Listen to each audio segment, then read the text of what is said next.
and welcome. This is Invest Africa and I'm your host, Nozi Pombanjwa, and thank you for joining me. It's a mantra many multinational companies and brands chant: think global, act local. This thinking is behind the concept of glocalization. Might sound strange if you've never heard it before, but it's a concept that was conceived some 30 years ago. You'll even find it the word global in the Oxford English Dictionary today. And it's no longer just a concept, it's a fully fledged practice by many multinationals. And as the African consumer market grows, it becomes increasingly important for those wanting to do business on the continent. So what does global mean for investing in Africa? Let's take a look. Glocalization is any company that's acting outside of a particular market, moving into that market and tailoring their products to suit the needs of that particular region or market. The first wave of glocalization saw global products flood emerging markets. Mega brands like McDonald's started adopting local strategies to sell its American hamburger, adapting them to the local tastes. African companies are also following the trend. Brands like Nando's and Boss Iced Tea are venturing into global markets. Today, what I think you see is African brands are actually starting to think about tailoring their products to their local market and are now understanding how they can export that globally.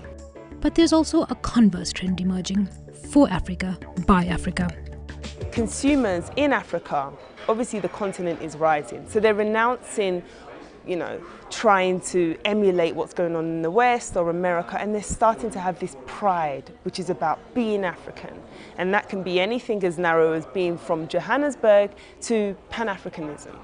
And a lot of brands are tapping into this, especially domestic brands. They are seeing that they can actually take these things and flaunt them, flaunt national pride, actually embed these ideas in their product, and these products will sell. With the slowing global economy, Africa's growing consumer market is becoming increasingly attractive. There's a global shift, right, economically. So what you have in the West, I've come from the UK, London, people are still trying to get out of this slump, this economical slump. There's a lot of negativity going on. The recession has really held back these Western markets. And then on the other hand, you have places like China, which are have risen catastrophically, and the BRIC economies. And then you have this final frontier, which is Africa as a continent. I know it's not a country. And Africa is rising, it goes without saying. And this is rippling through the continent. There's optimism, people are excited, entrepreneurialism is at an all-time high. People are actually taking power into their own hands and doing things. While Africa needs the foreign direct investment of global brands to grow, sustainable development is now a key factor. There's an ethical or sustainable direction where it implies that if you are making something in Africa, you are definitely going to be using local resources, you're going to be employing local staff, and you're going to be empowering the people that you're providing these products for.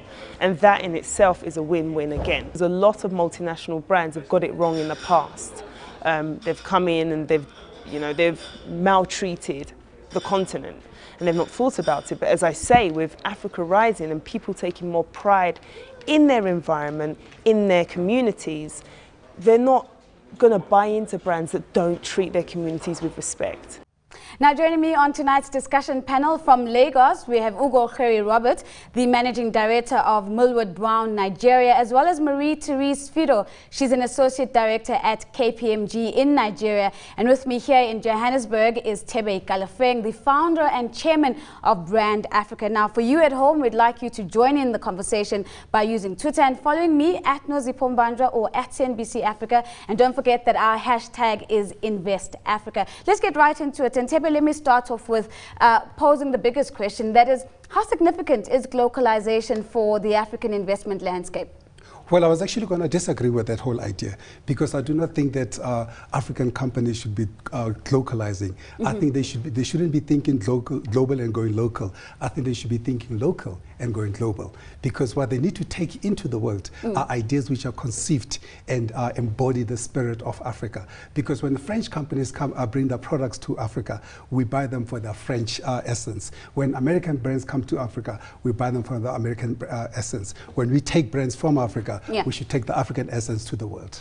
Ugo, I'd like you to maybe rebut some of what Thebe is putting out there. He's completely tossed the concept of glocalization for the African market out the window. Do you agree that this is not relevant for African players and that they should be really looking to stay African and not looking at a glocalization strategy? Well, I think glocalization, I think, is real.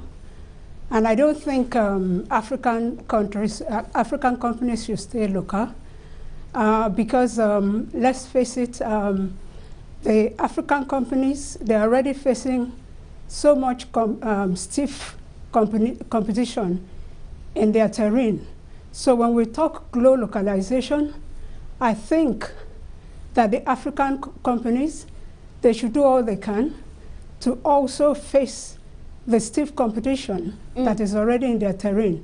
So I think that it is real and it has come to stay. Well, I'm not saying they should not go over, international. Yeah. But what I'm saying is that the mindsets they should have when they go out of the continent is the mindset of taking the essence of Africa with them. Marie-Therese, I'm going to allow you to be the referee in this one. Thebe's just snuck in a quick rebuttal there. But where do you stand, Marie-Therese? Should African companies be adopting a glocalization strategy as they expand outside of their borders? I strongly believe that African companies should take the essence of Africa to the global market. However, everything that they should do should be of world-class standards. So nothing should be compromised. Quality, the usage, durability. One thing we tend to do from an African point of view is that we haven't gotten to the level where our products are the right quality. So yes, I agree with the concept of glocalization. However, everything we do should be of world-class standards. There should be no compromise on what we should be taking out. So because sometimes people say local, and then they don't spend a lot of time on the requirements of ensuring that what they are sending out is of the right quality, which is also the concept of what was brought to us when global brands came into Africa initially. They were not focused on the quality, and they then found out that Africans are very brand and quality conscious. So if we have to take our own products outside of our continent, we also have to ensure that we meet the tastes and the requirements of the markets that we are going into. Marie-Therese, let me throw that question to Ugo. And Ugo, let me ask you whether African brands, original African brands, have stepped up to the task to meet that quality benchmark that Marie-Therese speaks of. Well, I would say a few case in point have met the standard quality. And I will name the likes of the Dangote Group and the MTN Group, who have done so well in their local terrain and are also expanding into other African countries.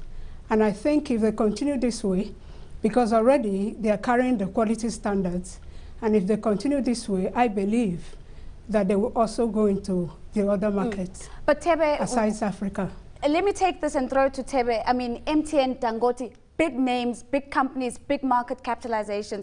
But this is a very small part of the broader economic activity that happens on the African continent. How do we then get African players, whether it be industrialists, to step up to that quality mark and saying what is African is also qualitative? Do we have that brand alignment? Oh, indeed we have. I mean, you look at even B2B brands like Sasol, which is investing, I think, $25 billion in the US, which is the biggest FDI ever in the history of America, by an international company that just happens to be a South African company. They are taking that quality to the world. If you look at Nando's, they are taking that quality to the world. If you look at SAB Miller and the brands they've taken to the world, South Africans have always, for example, in Africa, certainly South Africa has always led that quality standard. If you look at the Brand Africa 100 list of the most valuable brands survey that we did, South Africa, 72% of the most valuable brands are South African, 26% are Nigerian, and 2% are Kenyan. Those three countries are responsible for some of the greatest and most successful successful brands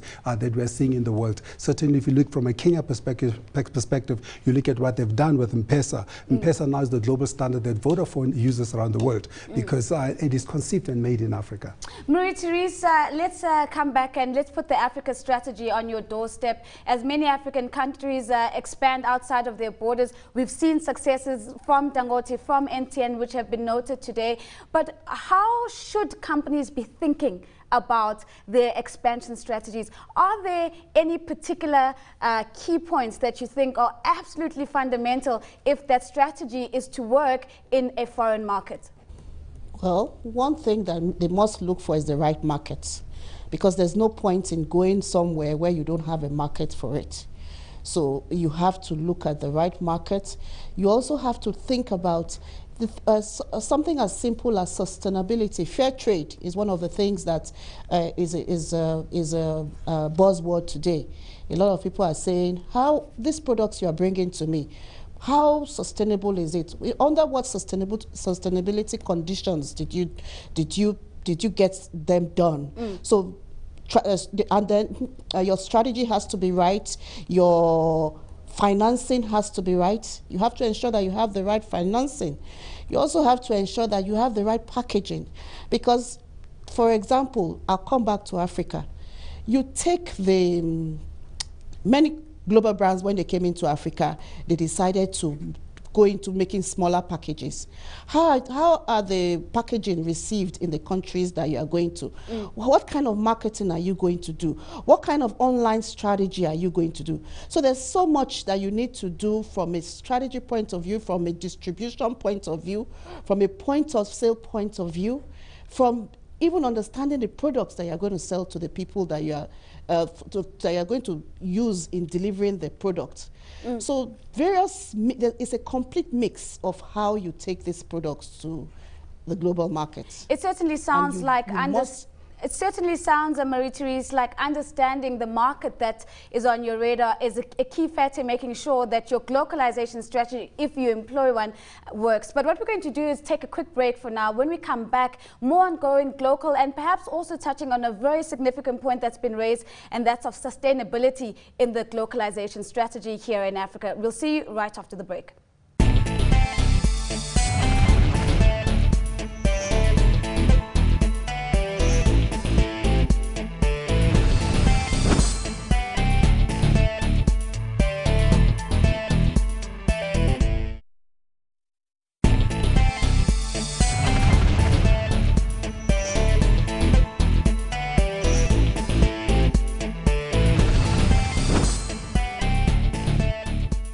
Welcome back. You're still watching Invest Africa. Tonight, we're looking at the interesting concept of going global and the investment potential in it. Remember that we do value your suggestions and your feedback, so send us an email. That's to investafrica@abn360.com, or talk to us on Twitter, following me at Nozi Pumbandra or at CNBC Africa. And don't forget that our hashtag is Invest Africa. Still with me, my guests, joining us from Lagos, Ugo Jerry Robert, the MD of Millward Brown, Nigeria; Marie-Therese Fido, she's an Associate Director at KPMG Nigeria; and here in Johannesburg, I'm joined by Thebe Ikalafeng, the founder and chairman of Brand Africa. Now, before we went to break, we touched on the issue of sustainable development, especially when it comes to MNCs and other players on the African landscape. So, Thebe, I want to take you up on this. Does it really matter for the African consumer where the brands that they consume are coming from and how they land on their table? Indeed, because much more what's important is that man has to live in harmony with the earth. You see, the world can live without us, but we cannot live without the earth. So it's important to have sustainable practices when you are building your brands, because otherwise we have no future customers. Ugo, has sustainability gone beyond social responsibility? Because for a large extent, we've seen global companies in Africa taking up peripheral social responsibility projects. How are we seeing sustainability becoming an ingrained part of the broader business strategy?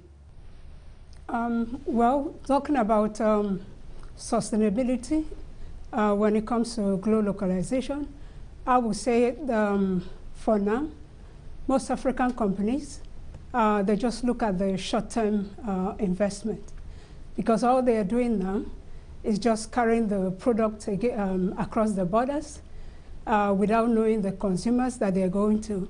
It's all about sales. There's nothing about marketing. There's nothing about branding. And where you do not understand the people, you're ultimately going to fail. And so I would say for now, it is not working. And tied with that is no social responsibility on their part, because when they carry this product across the border, they are not respecting the laws of the land.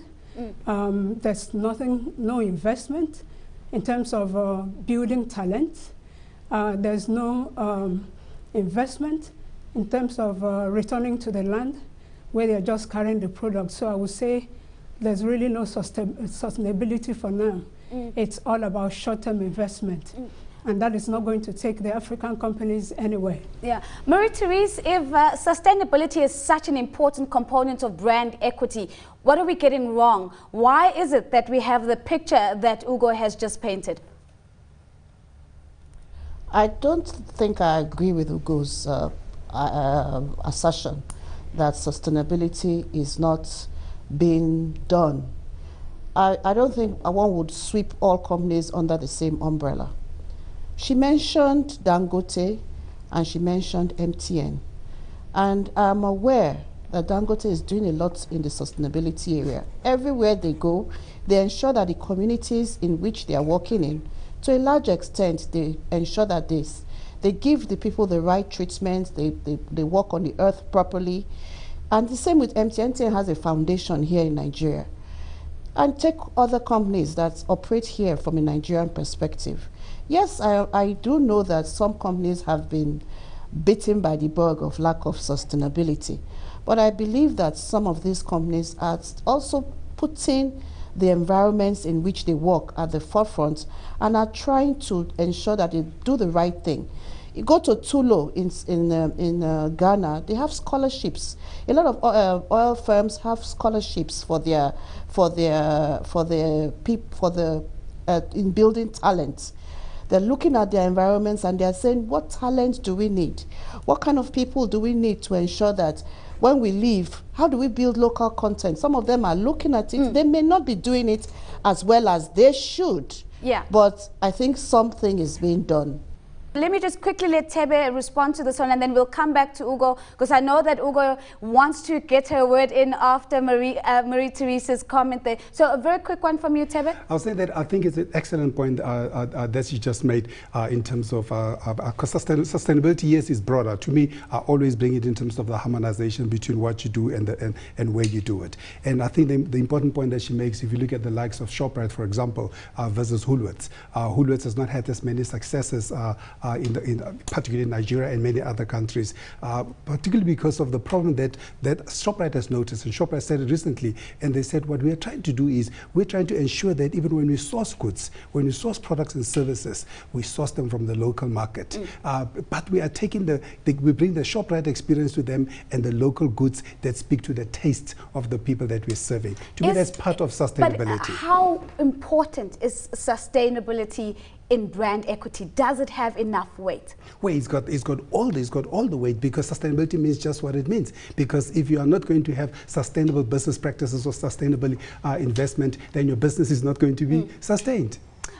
Ugo, let me give you that opportunity to come in and maybe have the final word on this part of sustainability. Okay, I was just going to add that I wasn't sweeping all companies under the same carpet. All I was going to say is that, counting the likes of ShopRite and all the companies I have mentioned, that is barely enough. It is not even up to 1% of the African companies. So I still maintain that we haven't started.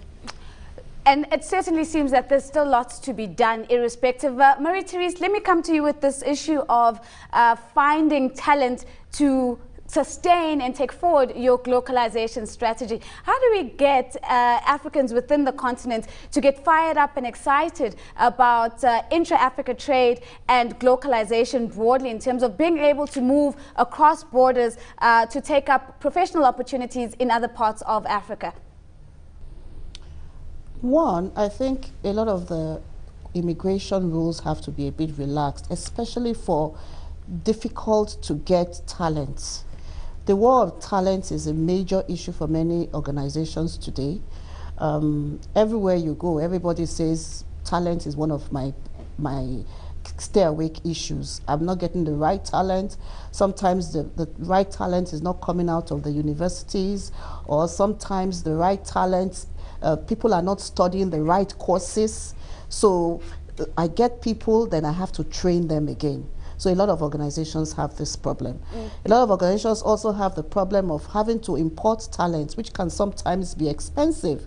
So it's important that countries relax some of these immigration rules and allow, just like they have allowed the movement of free trade, when you look at a COMESA or an ECOWAS type arrangement, there should also be that kind of arrangement from a large perspective in the area of free movement of talent. You want somebody to come to, let's take for example, you say Kenya. I'm not very sure about how long it takes, but I know that in many African countries, before your talent can settle down, it takes a lot of time, sometimes 2, 3, 4, 5 months, 6 months to get the right papers to get people to work. So I think that's one area that the governments within the region need to look at. Tebe, she's spoken and outlined the large-scale regulatory issues, but are African brands doing enough to get Africans fired up about wanting to bring their skills to the table? If you put a Coca-Cola versus any other African brand, say Safaricom, which is also still a big player, what is the likelihood that African talent will gravitate towards African brands? Well, the other important point I wanted to make related to that is not only do you have to relax immigration, but I think the fundamental is you have to revise the education system, because we need to create a type of education in Africa, and world-class African education which enables and empowers Africans to be able to lead African brands in Africa and out to the world. To me, that's quite fundamental. And then on my question, are we doing enough to get Africans fired up about gravitating towards African brands over global brands? Africans are fired up about going into those companies, but I guess the African companies like M10 invest a lot in training, as they've mentioned. But as Marie-Therese said, it's not enough companies. Many companies are just barely trying to make it, and not enough of them have got the budgets of the Coca-Colas, of the Google, etc., that they have to invest in research and development, that invest in training to be able to get the talent to that level. We've spoken a lot about some of the challenges when it comes to attracting the right talent. Ugo, let's come to you to get the solutions. What should African companies be doing to ensure that they have Africans at the forefront of their globalization strategies? Well, in as much as I agree that the government should relax some of the rules, I think there are loopholes in the system. So when some of these talents from wherever come to Nigeria, for example, I think there should be laid down procedures where there will be transfer of knowledge, because you can't always keep this talent from elsewhere. There should be transfer of knowledge at the end of the tenure. So I think that is one of the solutions.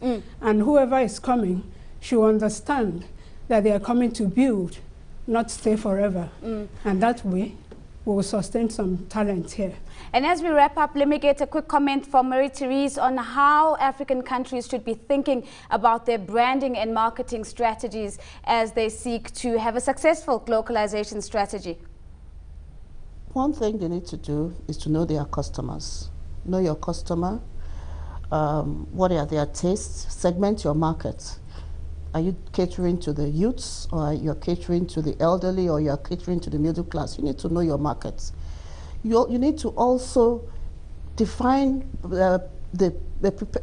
define your products in a way that would be durable and would suit the environment, the people that you are focused on.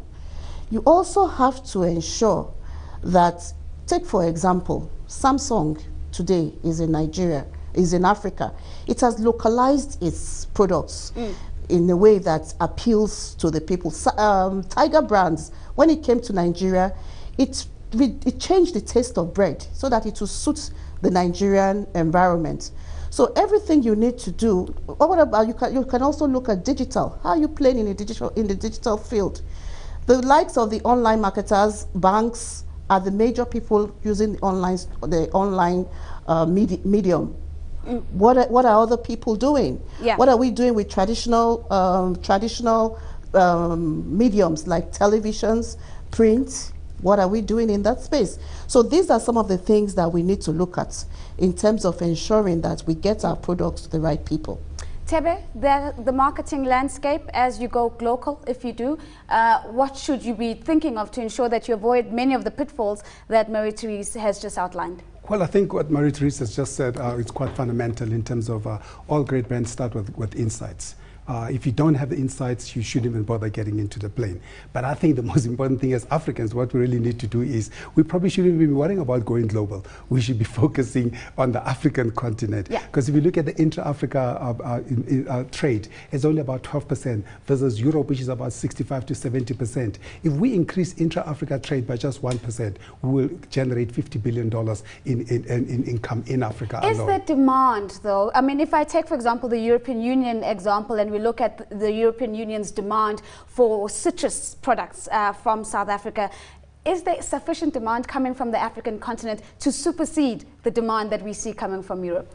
We've got great demand here. We've got 1 billion people. We've got rising, dropping levels of poverty. We've got rising levels of income. If you look at high net worth individuals in Africa, they're growing at 9.9%, which is higher than us, second only to America, and above the global average of 9.5%. We've got wealthy people in Africa, but we also have people in Africa who want to eat, who want to sleep, who want to drink. And those products we can create here in Africa. Well, that's all we have time for tonight. Thank you to my guests. That's Ugo Jerry Robert, MD of Millward Brown, Nigeria, Marie-Therese Fido, Associate Director at KPMG Nigeria, and Tebe Kalafeng, the founder and chairman of Brand Africa. Please don't forget to send us your comments. The details are on screen. But for now, Bruce Whitfield is standing by to bring you Tonight with Bruce. From myself and the Invest Africa team, it's goodbye for now.